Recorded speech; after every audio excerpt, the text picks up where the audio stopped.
All right, guys. Sorry, we're a little late. Getting moving. All right, so quiet, please. So what we're going to do today is we're going to finish up chemistry of benzene and derivations of benzene. We'll do a few sort of benzene-style synthesis problems, and then if we have some time, depending on how much time we take, I'll move on to the sort of next section and introduce you guys to chemistry of amines. So this is a reminder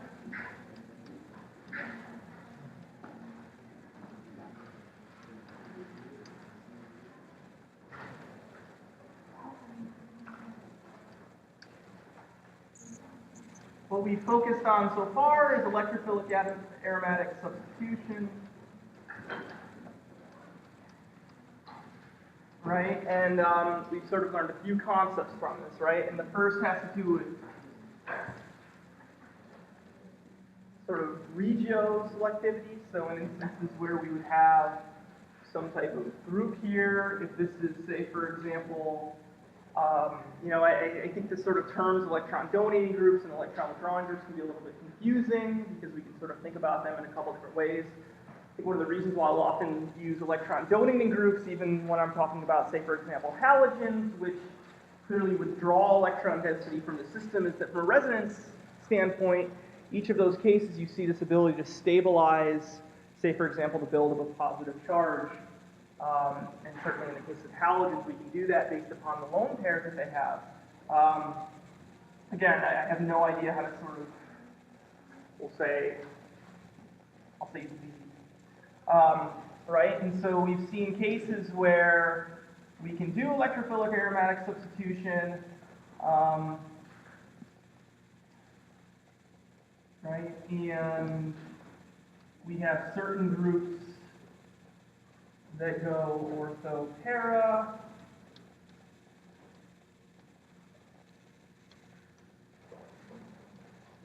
Right?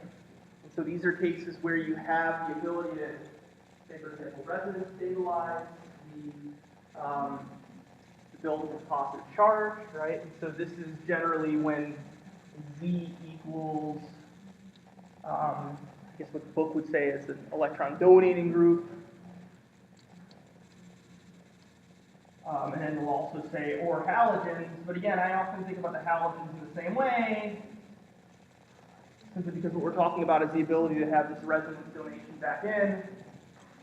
In cases where we have electron withdrawing groups, and again, specifically, I think it's best to think about them from the standpoint of, specifically when we start thinking about electron withdrawing groups, we're going to get meta.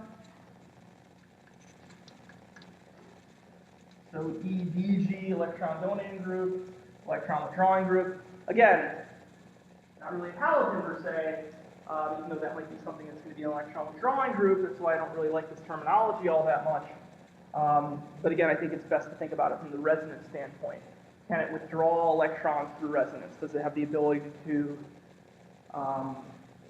destabilize, say, for example, the sort of carbocation? And then within this group of different E pluses that we learned, right, we learned several different versions of this, right? So we learned, for example, halogenation. So if you have, say, for example, halogen and some type of Lewis acid, generally something like iron or aluminum trihalides.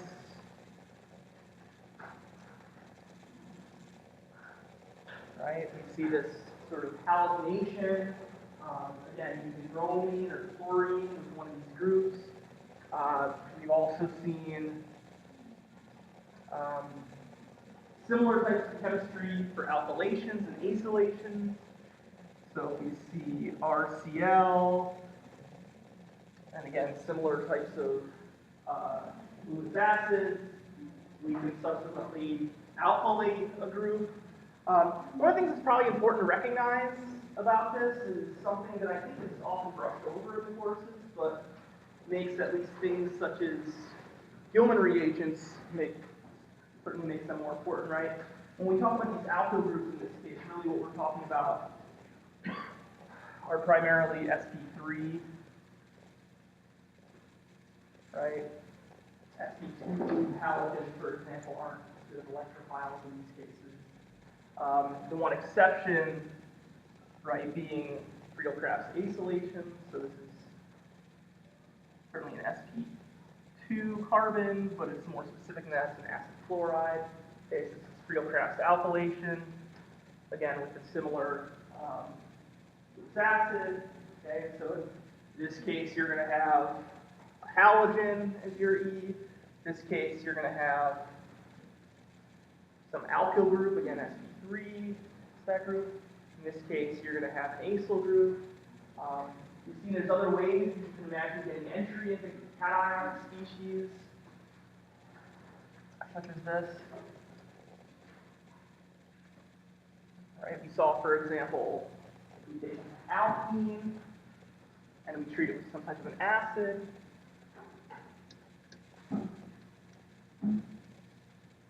Right? In that case, what we're going to do is we're going to alkylate the group. Right? In this case, how do we generate the carbocation species that does this chemistry? We're going to protonate that alkene. Right? So that's a strong acid. We also saw, for example, heteroatoms, two specific ones, right? We saw nitration, so nitric acid, sulfuric acid.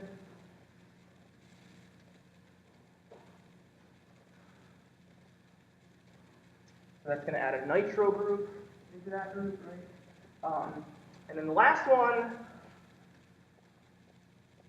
that we saw is sulfonation.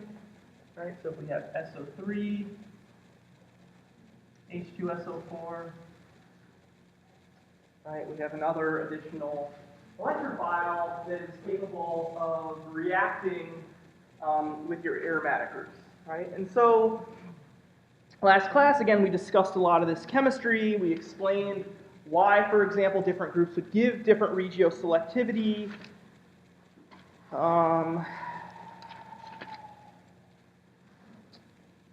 Missing any? I'm thinking I'm missing any. But again, here's the different groups that we could have. Now, again, as I discussed last class, there are certainly cases where this type of chemistry, when you have an aromatic group, so you can imagine what you're generating in this case is entirely electrophiles, right? And so the relative nucleophilicity of the aromatic group is going to be dictated by whether or not you have the capability of having an electronically rich aromatic group. So certainly if you have, if we start thinking about the relative nucleophilicity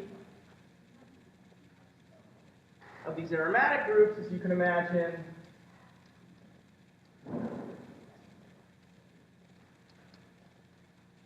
right? If you have an electron donating group into the system, this is where things can get a little bit confusing, right? If, say, for example, you have a methyl group here, right? Or, say, for example, a methoxy, or something like that, right? Your aromatic group is going to be much, much more reactive.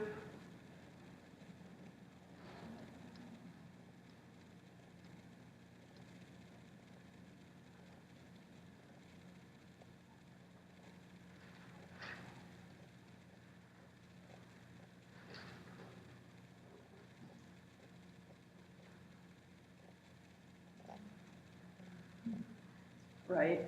So in cases where you have an electron donating group, right, it's going to be more reactive than, say, for example, if you have benzene, which is going to be more reactive than, say, for example, if you have an electron withdrawing group. Now, one of the things the book suggests or sort of says is that if you, say, for example, have electron withdrawing groups, a lot of this other chemistry won't work, per se. I wouldn't really worry too much about that. Certainly, if you can envision, I think there's bigger issues at play here than simply whether or not a group would allow it to react or not, and certainly if a reaction one of the things that I like to think about is that if you can at least draw and rationalize a reaction, there's probably a way to get it to work. But I think it's worth it just to sort of mention this, and this should make sense to you guys, right? If our aromatic group is our nucleophile, the more electronically rich that system is, the more reactive it's going to be. Okay? Yeah?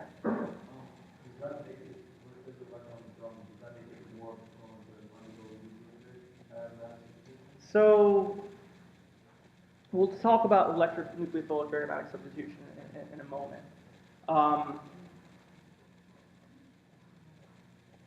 I think, just to sort of answer your question really quickly, I think it's best to think about those two classes of reactions completely different. So we're focusing here solely on electrophilic. Yeah.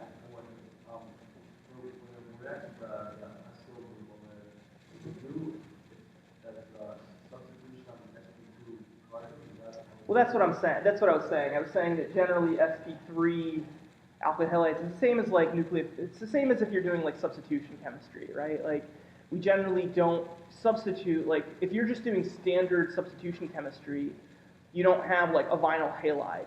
It doesn't work that well. And for the same sort of reasons, this doesn't work either. I'm just saying that, acylation is a little bit of a different beast in all of this.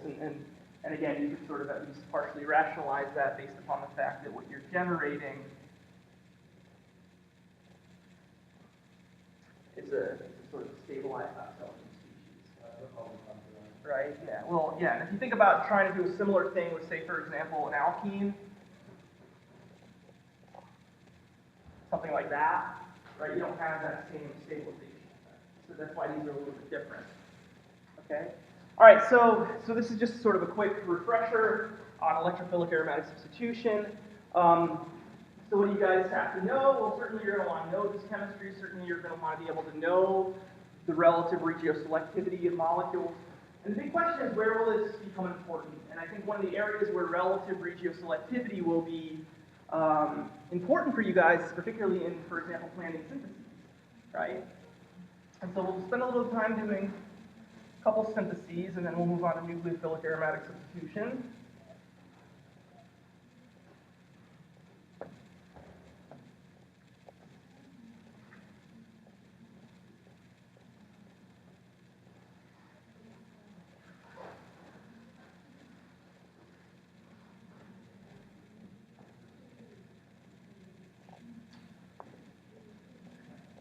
And again, this can become very important depending upon the molecules that you want to make, right? And so if you have, say, for example, start with benzene, right? And let's say, for example, that what we want to do, right, is generate a molecule, right? And let's say, for example, that the molecule that we want to make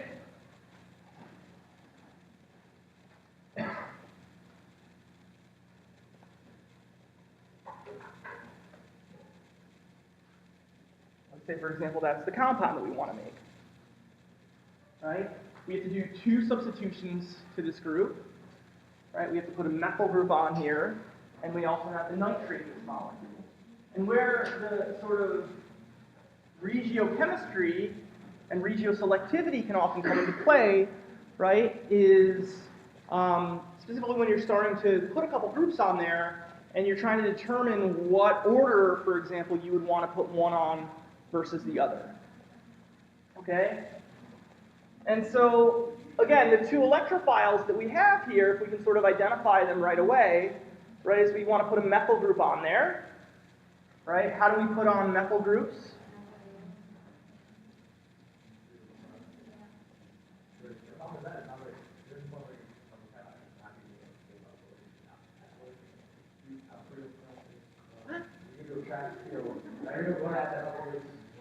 Yeah. Yeah, but it's yeah, of course. Yeah, but it's not, you're not, yeah. We're drawing it as cations simply to reflect the higher reactivity of the species. It is not a full-blown carbocation. I'm simply drawing it that way to sort of relate them to one another and to sort of illustrate a higher, you know what I mean? It's not, You know, it's similar like the bromine, right? When we do this,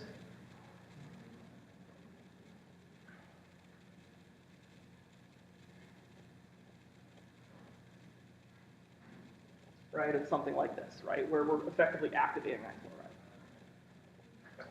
But again, I'm just showing it as the carbocation just to sort of try to make things simpler. But so what you do, right, is that you do a Friedel-Crafts alkylation, right, which would be chloromethane, right, and some type of Lewis acid, right? And so, again, which one that we choose? We can choose aluminum trichloride, we can choose iron trichloride. To me, it doesn't really matter. What does the book say? Aluminum trichloride? We'll just say AlCl3. Again, it's the same concept, and certainly, I'm sure you could use either or. So that's how you would put on a methyl group. And how would we put on a nitro group again?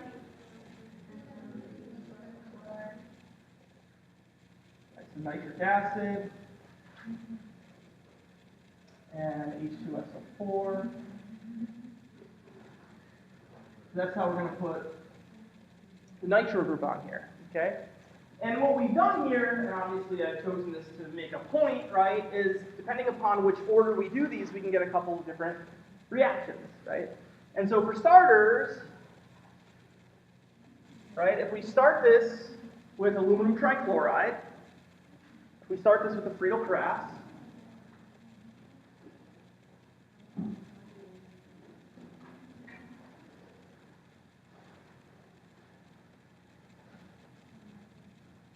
and we put that methyl group on there first, okay, it doesn't matter where we choose to put it on there, and then we take this molecule and we treat it with a nitric acid.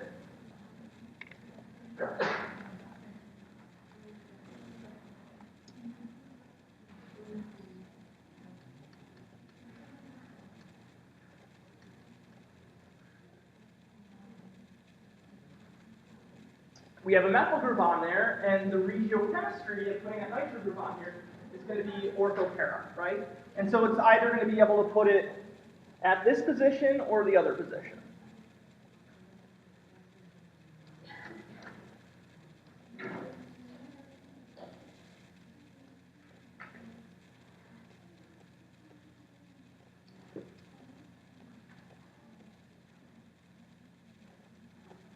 Okay, and so that's fine. If you're trying to do a synthesis problem, you know, this is just what we're going to get, yeah.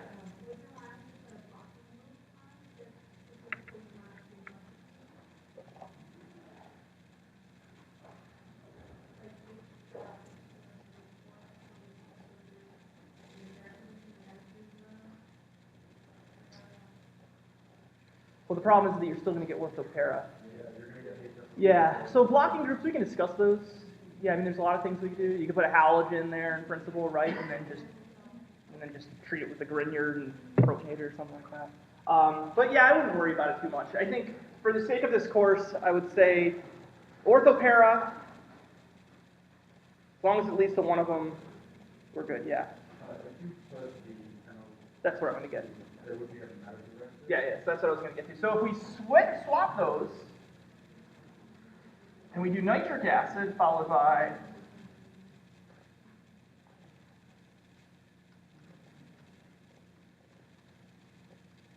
right, and we put the nitro group on first, right, and then we treat this to the Friedel-Crafts acylation. Again, this is where I told you guys not to worry too much about this, except for the regiochemical outcome.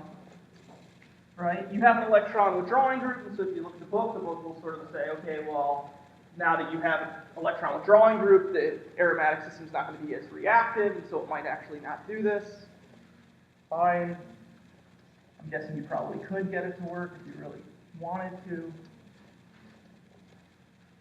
For this sake, we're not going to worry about it, but again, yeah, we would get the meta-directed group, right? And so again, this is where within synthesis problems, it's important that you choose the right path, right? This is kind of what I was sort of getting at. I care less about the fact that this might not be all that reactive. What I care more about within the synthesis is that you recognize that there are these relative directing groups and the order can actually matter, right? And so in this case, we would want to go this way. If that was, say, for example, synthesis problem, we would not necessarily want to go that way. And so again, this is why regioselectivity should be important to you guys, because at some point you will get a question that will sort of be in this direction, and you'll sort of want to sort of choose. Yeah.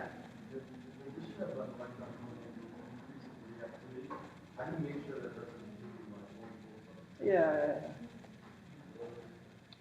Yeah, I mean, so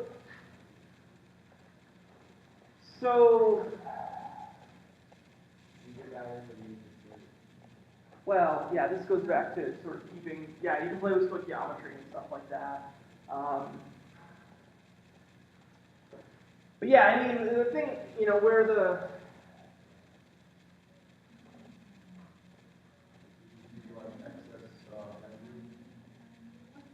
well, yeah, in this case, because benzene's cheap, you could certainly do that. So you could just use a large excess of it.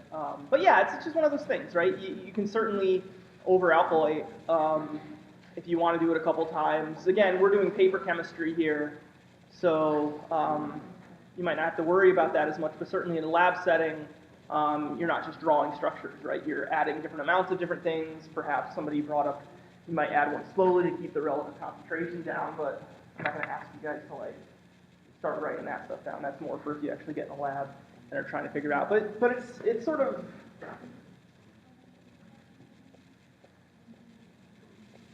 I had a friend who was, I'm going to totally screw this up. When I was doing my postdoc at Yale,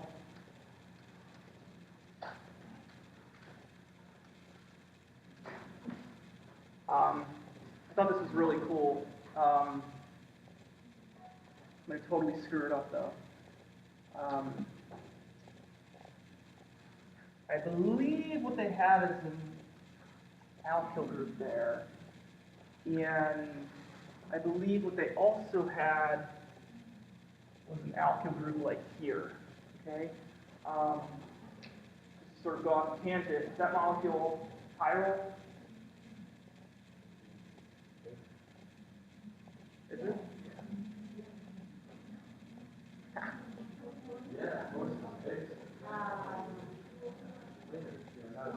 Not planar. Not planar. It doesn't have any stereocenters. This is what we call atro. I'm going to go down a direction I don't really want to go down. This is chiral. It's what we call torsional chirality. So basically, if you like look down this axis, you can sort of see that there's some differences here. And I probably screwed this up to a certain extent. But anyway, getting back to your question, what one of my friends as a postdoc did was they worked on asymmetric catalysis, which is doing selective processes on a single enantiomer. And what's interesting about this is this at its current form, and I might have completely screwed this up. You know, this I think is actually over here. Maybe it's like over here or something like that. Anyways, I'll try to make the point that I completely botched this, what the structure was. But the idea is that they would brominate it. They would basically use this bromination catalyst. And it's sort of chiral, and it sort of rotates, but it continues to rotate, and it's effectively racemizing. It's changing between the two enantiomers. When you brominate it once, it slows it down. When you brominate it again, it sort of locks it. And they were able to actually lock out, have it react to a single enantiomer and lock out a single enantiomer and get complete enantioselectivity. So anyways, I don't know why I went on a tangent. I was just thinking of it. It's kind of cool. Electrophilic aromatic substitution. I'll show you guys the actual example maybe during our review class. Maybe I'll put it on the exam. Okay, so that's the idea behind synthesis. Yeah, because I just botched that. I don't remember exactly what it was, but that's the sort of general idea. Okay, so that's electrophilic aromatic substitution. Again, know all those reactions. There's 6. So what I expect from you guys is know the reactions, know the mechanisms roughly.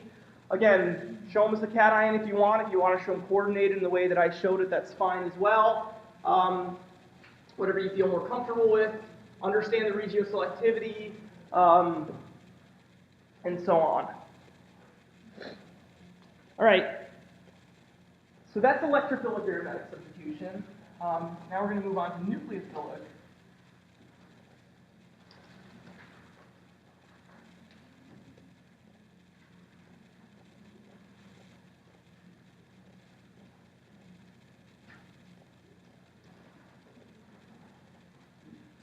Okay, and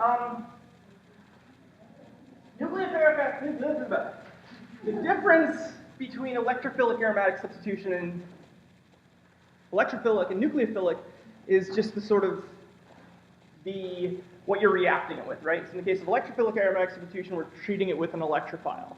In nucleophilic aromatic substitution, right, we're going to treat these molecules with nucleophiles, okay?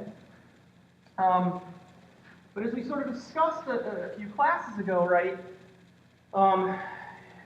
we're used to seeing alkenes primarily as, we've never really seen alkenes as electrophiles, only in specific cases, right? So in the past, when we make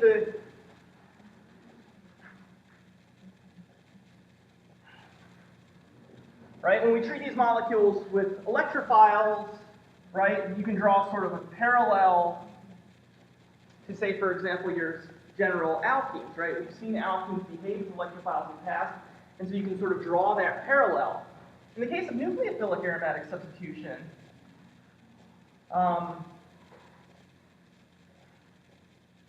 it's going to be a little bit different. You need to sort of have your system stacked a little bit in your favor, okay? And if I just sort of start a progression in terms of making the comparison, right? Where have we seen alkenes that are electrophiles? Right? If we're going to be treating this with a nucleophile, we need an alkene that's going to be an electrophile. A standard alkene is not going to be a it's not going to be an electrophile, right? We've only seen it in cases where we've had, say, for example, Michael additions, right? There's our alkene, right? So we need some type of a we need some type of group on our aromatic system, right, that's going to accept electrons. All right, so that's our general reaction.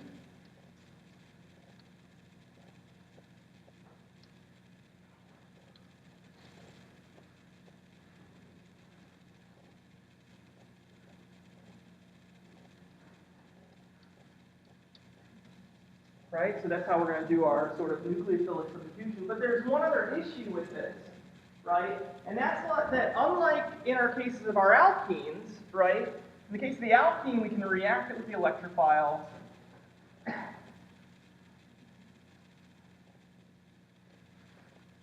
And then what we do is we do an elimination, right, to get the substitution, to get the full product. Again, because we have to regenerate aromaticity. In this case, right, how are we going to regenerate our alkene? Right? In this case, we can do an elimination. In this case, we really can't, right? The difference is you're not going to lose hydride, right? We're not going to have it kick back out of hydride, right? So when you're doing nucleophilic aromatic substitution, what you need is some type of a leaving group. And generally, that's going to be in the form of a halogen or something like that, right? So if I just put a halogen there, it's just X as our leaving group. Right, this is how we're going to end up regenerating our alkenes in these systems, right? Because once you add in, then what can happen?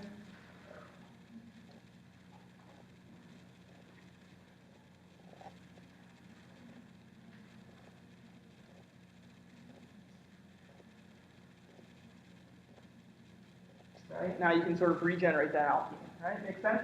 So in the one case, with electrophilic aromatic substitution, you can simply do a deprotonation, right? But you can't have a hydride be in a leaving group. So in nucleophilic aromatic substitution, what you're going to need is some type of a leaving group, right? And so to just sort of make a more specific example of this, to actually put it in the context of something like this, right? What you need is something like a chloride, right? And then if you take this and you treat it with a nucleophile, and you go through a similar mechanism, right, what's going to happen is you're going to swap out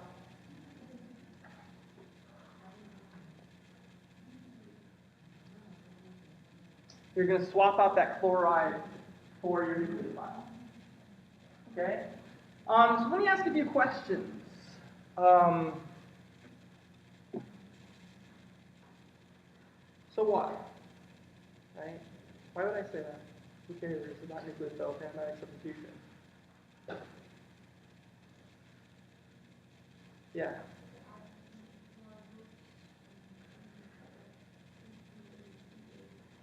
Well, yeah, yes and no. But the thing is that there's a lot, again, we've learned about things like, this would probably be mostly valuable, it's not probably going to be all that valuable for, say, for example, carbon-carbon bond forming reactions. Right? If we say, for example, treat this with an acetylide, it's probably not going to be all that valuable, right? Because you could probably just do a cross-coupling reaction or use a Gilman or something like that, right? Where this could be valuable, though, is if, say, for example, you wanted to add and make where it could be valuable, and the sort of why do we care, would be, say, for example, if we wanted to make heteroatom bonds. If we wanted to add, say, for example, an alkoxide, or if we wanted to, say, for example, add an amine, yeah.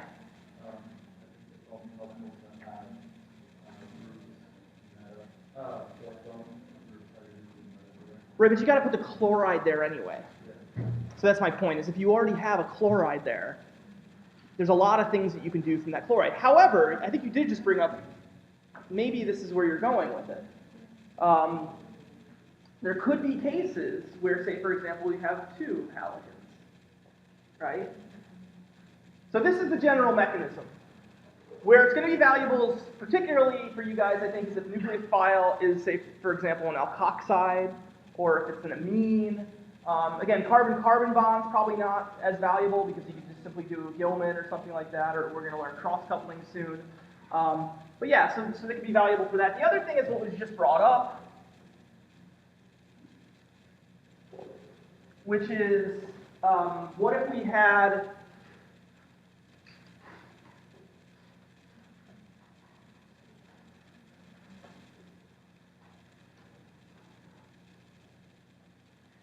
a molecule like that, right? We've got two chlorides.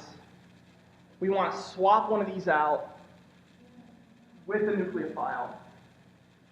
How are we going to do this? How would we do this? If we treat this with a nucleophile,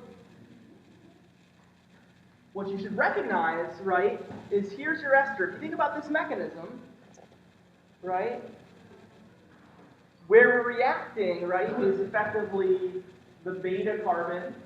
As we'll see, I'll sort of explain in a minute, it doesn't have to be the beta carbon, but depending on how you look at that, this is kind of the beta carbon, right? We could have drawn the resonance form, this would have been the beta carbon, but I'm going to make a point here that you have delta positive here, right, in the same way that the delta positive is there. What you might notice is that there's also a delta positive here. Right? You can imagine adding in, right? But again, you're not going to kick out the chloride. You don't have the chloride there to kick out. You also have the delta positive here. Again, I could have drawn the resonance form and gotten there, but you can sort of see that there's effectively three positions on this group that have that delta positive. So if this molecule is going to react with a nucleophile, right, it's going to selectively go to this chloride over this chloride, which is probably what you were bringing up. In cases where we have multiple chlorides, this is where the sort of question becomes relevant of regioselectivity.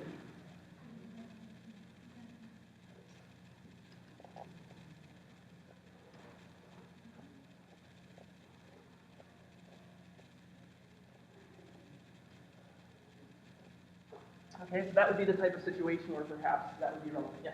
So with these types of reactions, can you think of it as like the electrophile and nucleophile attacking the opposite charge, attacking the places where there is a positive charge, the opposite of there? That's where they would prefer to attack. Like if there was a positive at one place, the nucleophile would target that. Absolutely. Yes, yeah, so that's the way to what you said. Oh. Well, yeah, I mean, there's always an electrostatic interaction, right? That negative and positive charges will be attracted towards one another. I think try to draw a mechanism, right, where you attack that carbon, and are able to localize those charges up into that carbonyl. You won't be able to do it. So I'm a big advocate of draw the resonance form and convince yourself of it. But that's another way that you could think about it. Much in the same way that previously we talked about where the delta negatives were reacting with the electrophiles. In this case, it's reacting with the nucleophile, and we're looking at where the delta positives are. So you could draw that analogy. You should just be able to see it based upon this sort of resonance. Yes? Why do nucleophiles have benzene over the carbonyl? So, well, you've hit upon something, right? There certainly could be, say, for example, a certain element of cross-reactivity.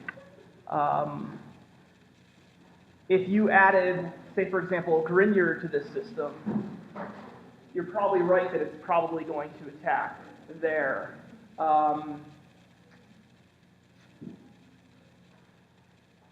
Yeah, this might be a bad example because, yeah, I think a lot of times you're probably right. If you took this and you treated it with, say, for example, even an amine, you might begin to get sort of the amide formation as well. So yeah, I mean, it's a valid question. Now, these are extended acid chlorides in a way, right? And so there's certainly going to be an ability to get that relative. You know, you may be able to play with conditions and work out those relative, you know,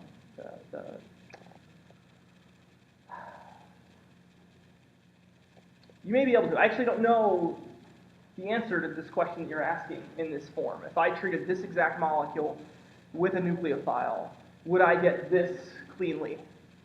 And I sort of drew it up here, but now that you're asking that question, it's a good question. I'm not necessarily sure that we might not get some of this. So I'll look into that and get back to you. But these are sort of like acid chlorides in a way. And certainly in our lab, what I can tell you is that, at least in our lab, we've been able to get this to work. And so I can show you Danielle, who's actually up in the audience. I don't know how you guys have Danielle. One of the things that Danielle's been working on is chemistry where, this is unpublished, so I'm going to put it on the video, so maybe I'll hide it in a form so I don't get her paper scooped on us. But just to give you guys an example, she has molecules that have, say, for example, stuff like that, right? Where you have a methyl ester on one side and an iodide on the other. And she actually did have to work out some conditions a little bit because, actually it was the other way around. This was, doesn't really matter for your guys' sake, but it was methanol. She was basically trying to switch out this iodide with methanol. And like you were saying, and like you were perhaps suggesting, what she was getting was a little bit of transesterification in this process. It wasn't the major product, but it was forming. It was one of the things that she had to optimize around, but she was able to swap this out pretty cleanly with the major product simply being the methoxy there. Now, difference between what Danielle is doing and this, right, is that this isn't an aromatic system. But the same sort of idea still applies there. So I don't know in that system. Yeah. So. If you put if it was an ethyl instead of an H, would it get a better reaction when optimizing? Say that again? If it was an ethyl instead of an H, Ethyl instead of an H. on the Methanol. if there was Water.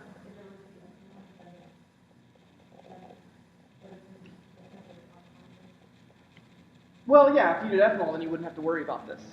That was actually one of the things that we did when we first saw this, was we took the cheap way out. But when you're developing a method, right, you generally want to sort of overcome those. So eventually we sort of worked it out. But anyways, I don't want to start talking about Danielle's unpublished work. Yeah.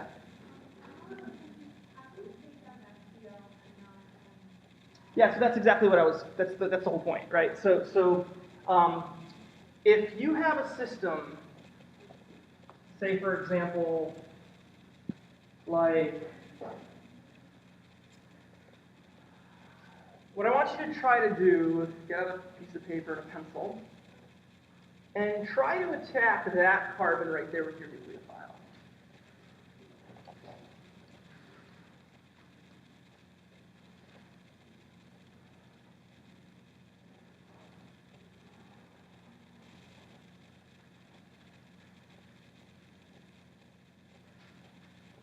All right, if we attack that carbon, where are we going to put those electrons? Well, we can start by putting them here. Well, I'm just getting rid of the chloride for the time being, just to make a point.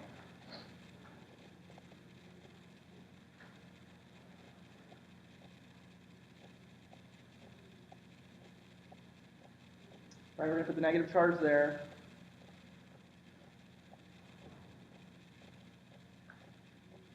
You notice that we skipped that carbon, right? Put the negative charge there.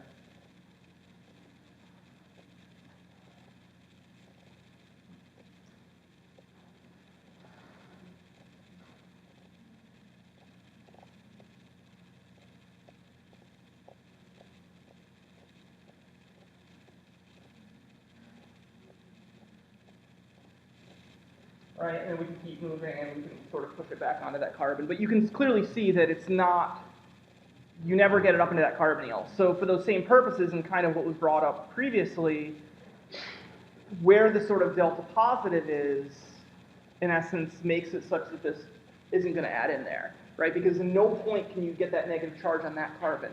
And that's where it's important, right? Whereas the other carbon,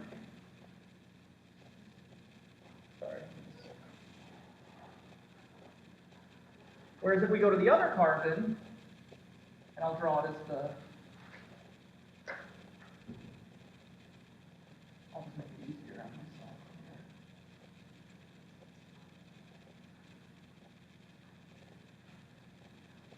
here. Right, if I treat that nucleophile in the same way to this carbon, now I can put that negative charge on this carbon. And what's special about being able to put the negative charge on that carbon? It can go up into the carbonyl. Right? You can't do that here, right? So in this case, what we can do is we can go all the way into that carbonyl. Right? So again, draw the parallel to the Michael chemistry that we learned, the Michael edition of enolates. That's always the best thing to do, is see where we've seen similar things in the past. And I think in this case, certainly enolate chemistry and the Michael edition is perhaps where this is sort of seen quite a bit. So again, you can think about different nucleophiles, and we can go through a list of nucleophiles, but I prefer to just say nucleophile, right? You've learned lots of nucleophiles, yeah. How much like if you learn order one and build the reagents and actually you hybridized now halogen, but how come you would have benzene in the halogen, would you attack the gilbert, would you use that in drawing? Well, so that's what I'm saying, right? That's the whole point that I was making before. And this is one instance where the Gilman could be valuable, right? Because what would happen if you did a Gilman here? We'd probably hit both of them. Yeah. Because the Gilman is not, we can draw Gilman like a nucleophile, but it's not. We'll get to transition metal catalyzed processes. It doesn't behave in the same way. It'll make more sense, and I'll go back to Gilman perhaps once we start talking about palladium catalyzed coupling reactions. But it's not your classic nucleophile. It's not like an alkyl Grignard or an alkylithium or something like that. It's a transition metal-based organometallic compound. Okay. Yes? So essentially, the nuclear content is one to like the Yes. Ortho or para. It could be para as well. So if we're here, we can do the same thing. Because this is an important point, guys, I just want to make. Okay? So I showed it as the ortho, but it can also be the para, but it can't be the meta. Because, and again, just convince yourself of that by the resonance form. Yeah. Right? But you can't do the same thing there. See that? You can do it here. You push it up into the carbonyl here. You can push it up into the carbonyl when you attack here. You can't push it up into the carbonyl when you attack there. So it's, again, you can think about it as delta positive as well if you want. But I think if you sort of understand mechanisms and can push the arrows, then you should be able to see it. What's that? Great. Great. Okay. All right, so this is perhaps the sort of simplest version of this, of nucleophilic aromatic substitution. It's perhaps one of the more practical ones. I've shown it as the ester. What else do you guys think could be there? Right, a lot of those other things that we saw. You could have this as an NO2. Right, so you can imagine a system where that's a nitro.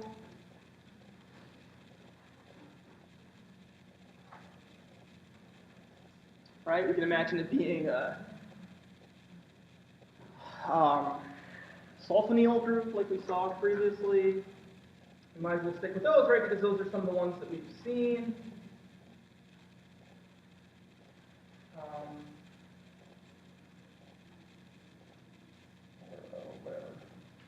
Show that like that. Right, and we can go to any of those positions. And again, those are probably the two that are going to be most relevant. Why? Well, because we learned how to make those two. Right? So again, we've learned how to do acylations. So that's where this could be relevant. And say, for example, a synthesis problem where you may want to employ this. Nitration, certainly we know how to do nitration. So you can imagine if you could make a nitro group. And certainly a sulfonyl. So each of those cases, all of those cases, we could stabilize, right? We could stabilize those resonance forms up through the electrons. So, okay, so convince that in yourself, just draw the arrows, and you guys should be able to see this, okay? Probably get back to a synthesis problem like this, dealing with this in a moment. So the other class of nucleophilic aromatic substitution that we'll sometimes see. I prefer to just classify it as a completely different type of reaction. Although the book classifies it, I guess, technically as nucleophilic aromatic substitution. But I think this is just such cool chemistry that I just like to think about it as its own beast. So I'm actually going to erase nucleophilic aromatic substitution altogether. See, but it kind of is. Okay, I'll explain what I mean, why I try to classify it differently. Okay, there are times, on occasion, where if you take a chloride and you treat this molecule with sodium hydroxide, okay, and you pressurize this system and you heat it to super high temperatures, you can actually generate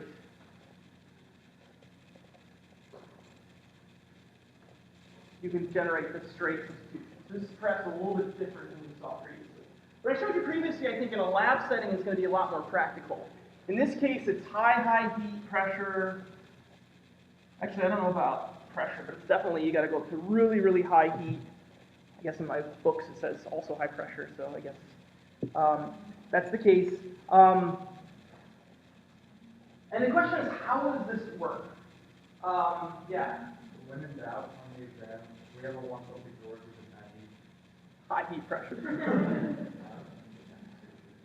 if you can draw appropriate arrows. But yeah, so here's the reaction, right? It's like, how do we get this to work? And going back to the question that was brought up earlier about sp2 hybridized leaving groups, right? This is not a case where we're going to get that, right? Like, you cannot do a mechanism where the hydrogen is simply going, or the OH is simply going to attack that carbonyl, right? This is not going to happen. That's not going to happen, okay? For the same reasons that we discussed earlier. You cannot attack an sp2 hybridized carbon that way. Just that's one of the rules. But what actually does happen is actually even cooler.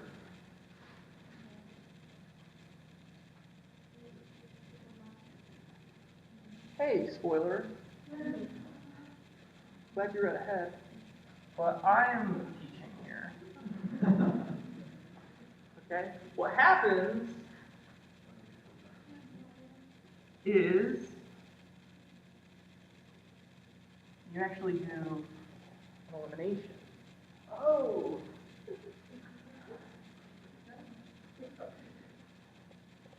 And this should not look good to you guys.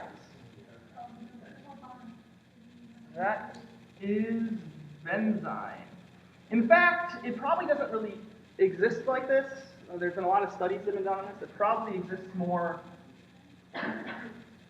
for those exact reasons. Right? It's a lot of strain on that group, right? You're going to have you know, again, like what's being said is that wants to be 180 degrees. You're sort of pulling it back into that system, so it's just not going to be stable. Sometimes you can think about it in that form, and from the mechanism standpoint,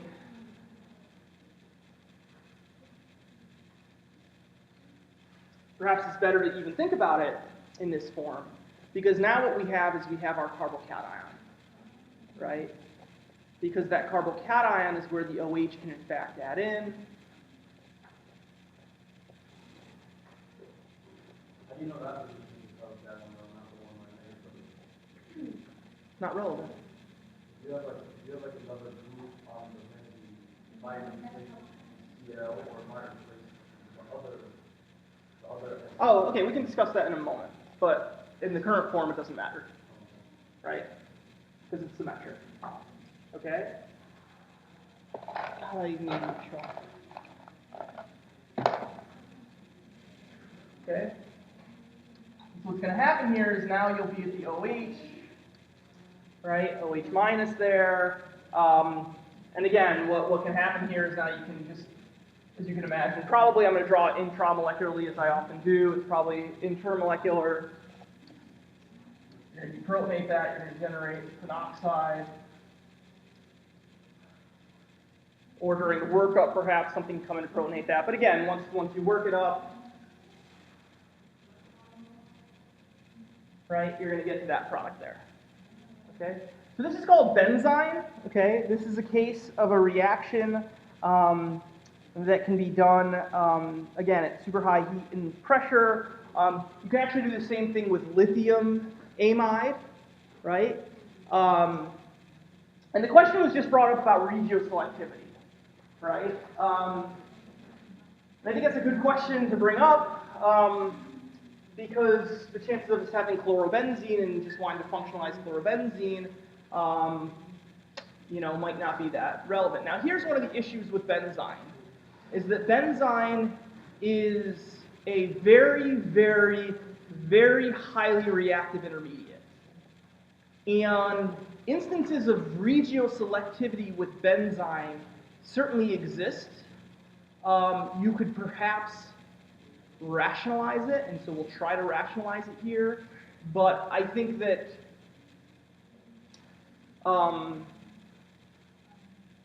generally it's not the most regioselective of processes simply because the intermediate is so highly reactive, it's just going to react with stuff instantaneously. But let's just discuss that really quickly. If we were to try to rationalize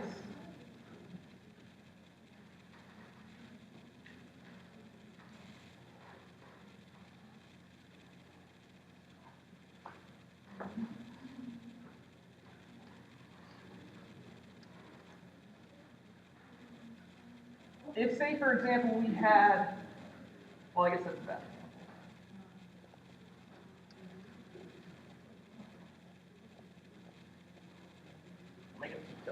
Right? So the question sort of brought up, yes.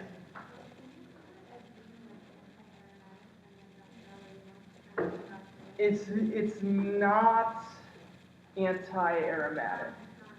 No. Why is it not anti-aromatic? Yeah, it's not in the pi orbital. So they're, yeah. Okay, so here's an example, right? So let's say we took this molecule and we try to do the same thing. For this sake, we'll go ahead and do lithium amide.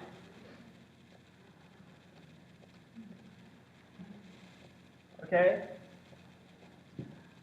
There's actually a couple issues associated with this one. This is why perhaps in benzene reactions, the process can become a little bit overly complicated. And it can become a little bit difficult to predict. Why? Because the first step involves potentially 2 deprotonations. Right?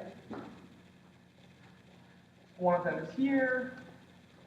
One of them is here. So on the surface, we could generate two molecules. We could generate that, or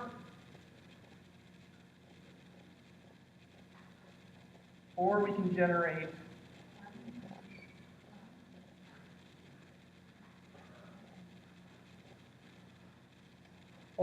that one. So if we deprotonate this one, we'll get to this guy. If we get to this one, we'll get to that guy.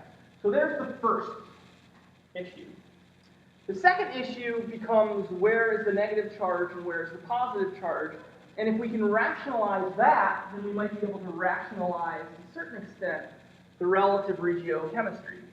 So the question becomes delta positive, delta negative, delta negative, delta positive. So I'll just say, just put partial charges on those for the time being and asking the question. I'm just putting them there for, is it this or this, right?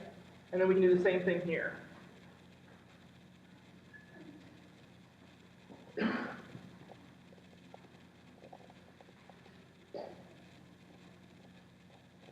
Okay.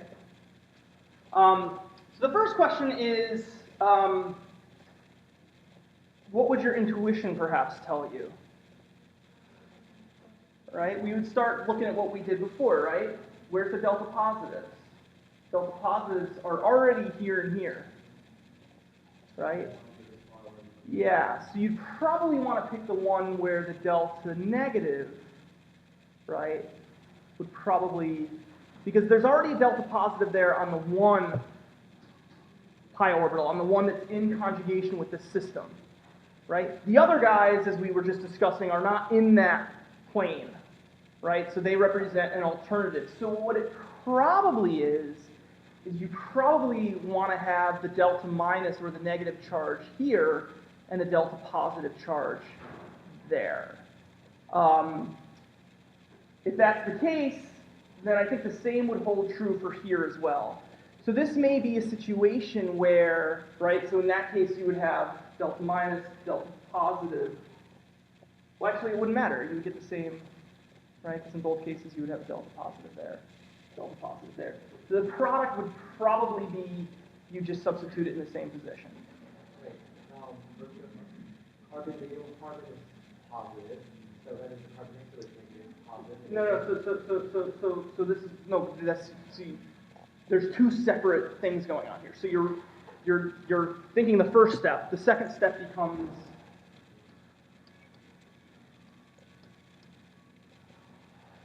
so within this, right, we have a delta positive here. And we have a delta positive here. Okay? I'm speculating here, first of all. Subsequently, we have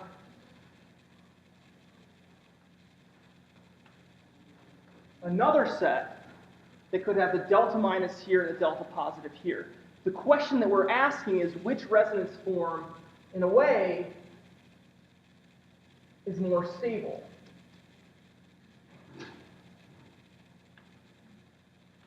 But I've sort of gone on a tangent that I didn't want to go into because it's, again, not very...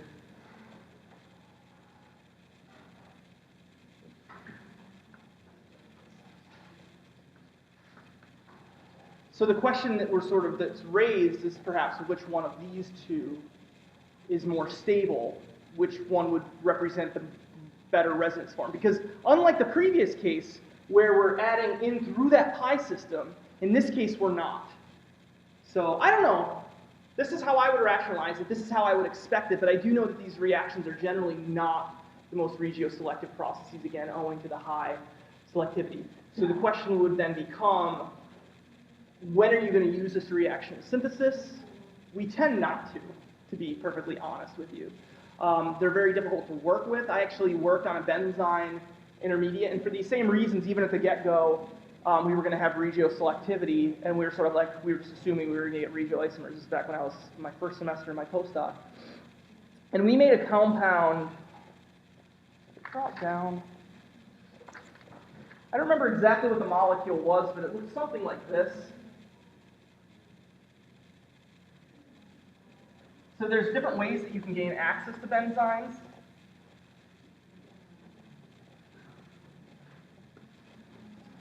And one of the ways that you can do it is if you have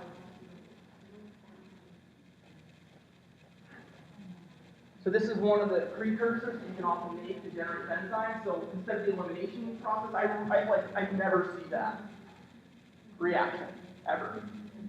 Sodium hydroxide. Generally, you make something like this. And then when you make something like this,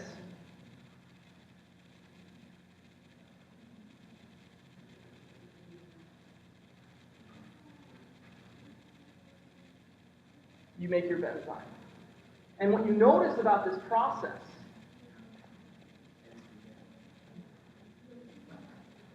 neither one reacts. They're both gases and they go away.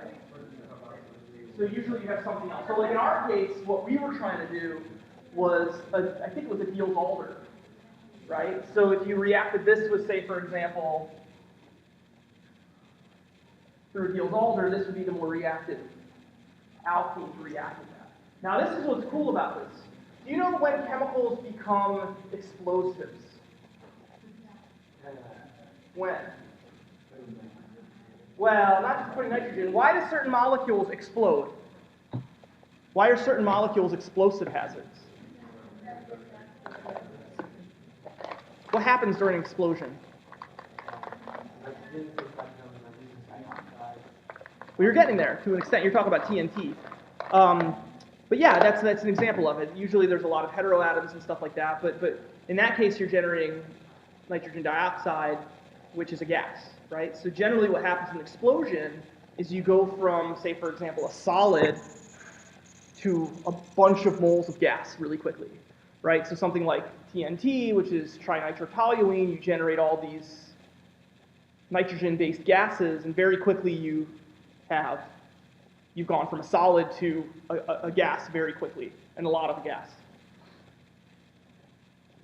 So this is a case where you very quickly go from a solid to a gas very, very quickly. And so I was working on this, and I had a blast shield up, I had heavy gloves on because I was really nervous. And I actually got some of this on left over on a spatula, and it somehow got on my just a tiny little bit got on my bench. And I was like cleaning up, and I don't know what I was doing, but I saw it and I went to scrape it with a spatula. And it's just a tiny, tiny amount, and it freaked me out because it just popped like really loud. It wasn't so loud, it was like those little snapper things that you throw on the ground, like pop. That's what it sounded like. But yeah, so this is generally how people will make things like benzene. The way that we showed you before is one way, but generally what you do is you make something like this. You don't have to go up to super, super high temperatures. I think that this was an example where you treat it, I think you heat it to like maybe 50 or 60 degrees. So just gently heat it, and this will degrade. And that way, because when you're at this like super high temperatures that you need for those other things, a lot of other things can happen, not the least of which is what you're saying, which is regioselectivity. And when you run reactions on reactive intermediates, also at really high temperatures, you're not going to get regioselectivity. But you could rationalize that. That's kind of what I was trying to do there for you, is just to go through the process of rationalizing it. Okay, yeah. With itself? It could, but it's going to be reversible, usually trap it, right? So if it reacted in a Diels-Alder, that would be really tough, right? Because, well, I don't know. It might. Right? If this reacted with itself,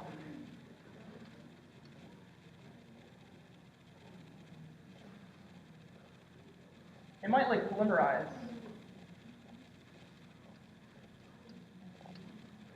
Right? And then you got another now you got a cycloctane, which could then do a Diels-Alder as well on the other side. And then that would do another Diels-Alder, and then do another Diels-Alder, and then do another Diels-Alder. So it might, I don't know. But it might also be reversible as well. So, all right, one more question, then we'll. Is that still aromatic, the enzyme, or no? So this is aromatic, yes. Because the electrons that we're talking about, this is important, right? When we're talking about aromaticity, what we're talking about is a set of p orbitals and the total number of electrons that are in those, right? The electrons that we're talking about in benzene are not going to be in that. They're not going to be participating in that. So they're going to be out here. But the molecule is still planar. The molecule is definitely still planar. So the molecule is still aromatic, but it's a highly reactive aromatic. Again, you're not, when this reacts with something else, it's not like you're breaking the aromaticity, right? You're just reacting these guys out here. So the chemistry really has nothing to do with the aromatic group itself, right? So again, this is like a completely, again, they call it nucleophilic aromatic substitution because I guess in principle when you have that chloride, right, you can sort of displace it. But again, there's major issues of regioselectivity. It would probably be a better step in, for example, a synthesis problem in one of your first steps. Like if you want to generate phenol, that might be a nice way to generate phenol, for example, if that's what you want to start with. All right, so let's do one synthesis problem. Wait, so what's the point of the first one? Regiochemistry. It's not that important. I mean, I don't think it's regioselective. I have seen certain examples where it does show propensity to be regioselective. I have to go look those up and see them. But as you can imagine, but I'm thinking like the regiochemistry that I'm thinking is more in situations like this. I think the situation that we showed in the situation that's in the book, that's high temperature, high pressure, highly reactive intermediate, it's probably not going to give you that much regioselectivity.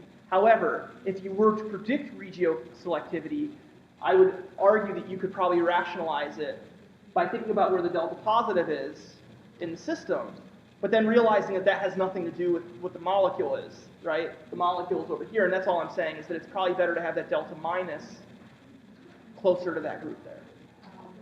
So, but again, you're not responsible for that. That's just me answering a question to my best of my ability.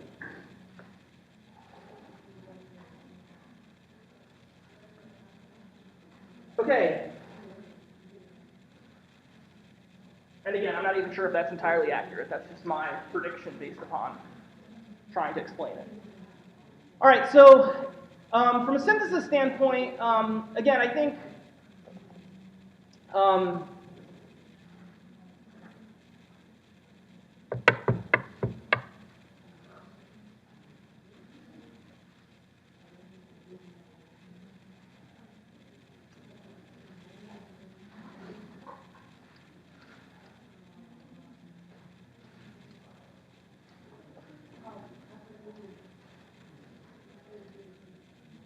I don't know. Here. Although I'm sure you can probably come up with several mechanisms for this. Let's say that you wanted to make this 1,2-diamine. Okay? Now, we haven't seen amines in the past, right? We haven't really seen amines. However, how do we know how to make amines? Right. So if we think about it, a nitro group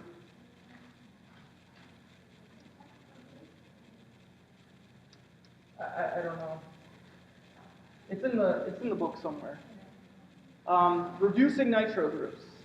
So we've seen this in the past. On occasion, it's come up. So know this. A nitro group.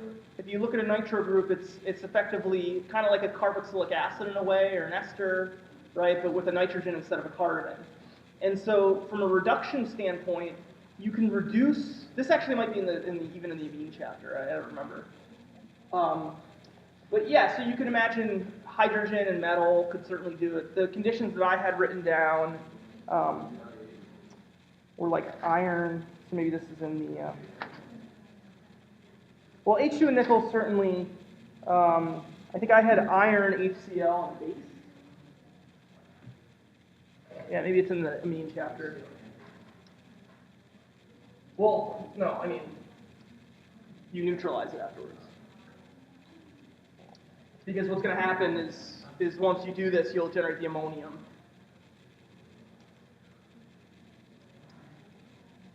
Right, so this would be before the base, right? Because if you're HCl with the amine, you're going to be the ammonium. And so the base basically takes it, no pun intended, basically takes it to the NH2. So So again, these are the conditions I had written down, but certainly other reductive methods, nickel and hydrogen would be another one, but this just happens to be what I have in my book, so my guess is, or my notebook, so my guess is it's probably in your book somewhere. But the point is that it's just worth knowing this because we're about to enter a chapter on amines, right? And one of the reactions that we know for electrophilic aromatic substitution, right, is nitration, right? And so if you want to make an amine, you can nitrate it and then reduce it. So if we had a question like this, right, the question could sort of become, there's a couple different ways that we can do this reaction, one of which would involve solely electrophilic aromatic substitution, and another way which could in principle employ nucleophilic aromatic substitution. Okay? So if you are going to make this molecule, again, one of the ways that you could sort of envision it from a retrosynthetic analysis standpoint may be to sort of recognize that reaction.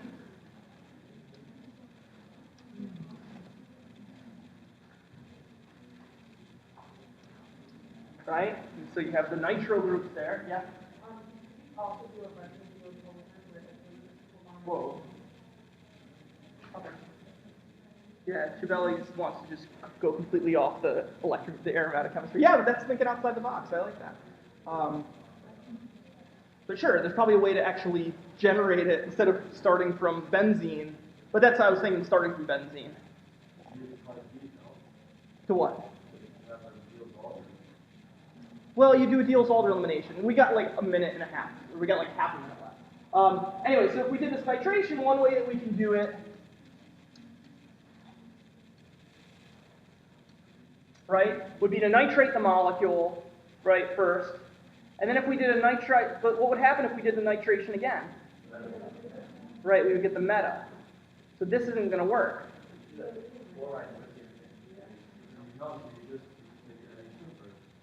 That's one option.